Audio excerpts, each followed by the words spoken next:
Kemudian kalau kita mempelajari sejarah atau manakib daripada kehidupan guru kita atau abah guru sekumpul, itu pun penuh dengan pelajaran yang sangat berharga gasan kita.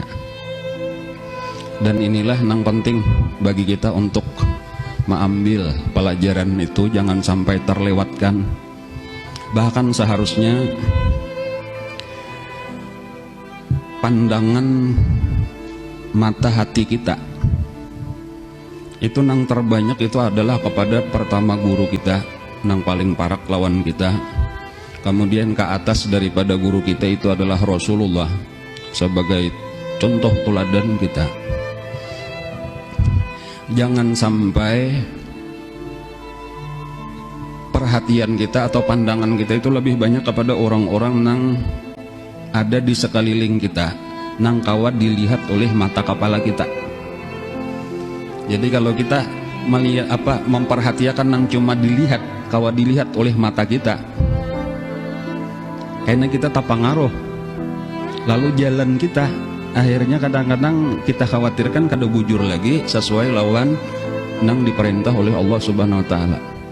Jadi maksudnya walau mata kita melihat keadaan dunia saat ini, orang di sekeliling kita kayak ini, cuma secara hati kita lebih banyak pandangan kita kepada guru kita dan kepada Rasulullah, karena mereka itulah contoh teladan kita, panduan kita di dalam hidup.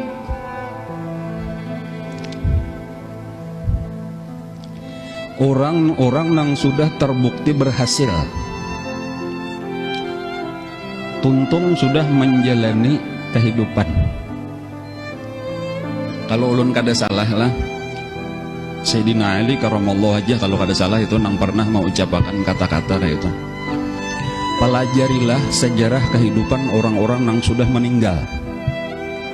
Jadi kalau kita hendak mempelajari sejarah kehidupan, itu nang paling bagus adalah orang yang sudah meninggal, orang yang sudah mati. Kenapa? Karena mereka itu tuntung sudah perjalanannya berakhir dengan husnul khatimah. Adapun nang masih hidup, kayak apa aja baiknya, kayak apa hebatnya nang masih hidup, tetap kemungkinan berubah tuh masih ada. Perjalanan belum tuntung. Jika kayak orang tinju atau orang main sepak bola, peluit belum ditiup lagi. Jadi belum kawa kita ulah patokan ini hebat, ini juara, belum tentu. Karena bisa saja berubah. Adapun ketika seseorang sudah meninggal dalam keadaan husnul khatimah, dalam keadaan sempurna, ini kada berubah lagi.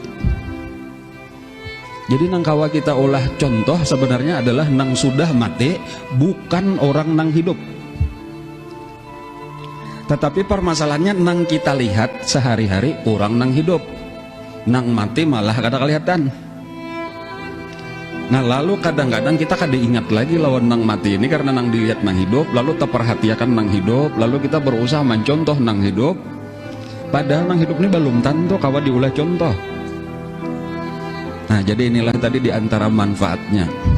Satu pelajaran dulu nang banyak-banyak kalau kita di dalam hidup kita ini kayak apa supaya kita bujur, itu banyaki mengatakan kisah guru kita sendiri itu sebagai orang yang sudah bujur mengikuti Rasulullah Sallallahu Alaihi Wasallam. Dan secara khusus tadi yaitu Rasulullahnya sendiri orang yang memang dipersiapkan Allah Ta'ala, dijadikan oleh Allah sebagai contoh teladan bagi kita.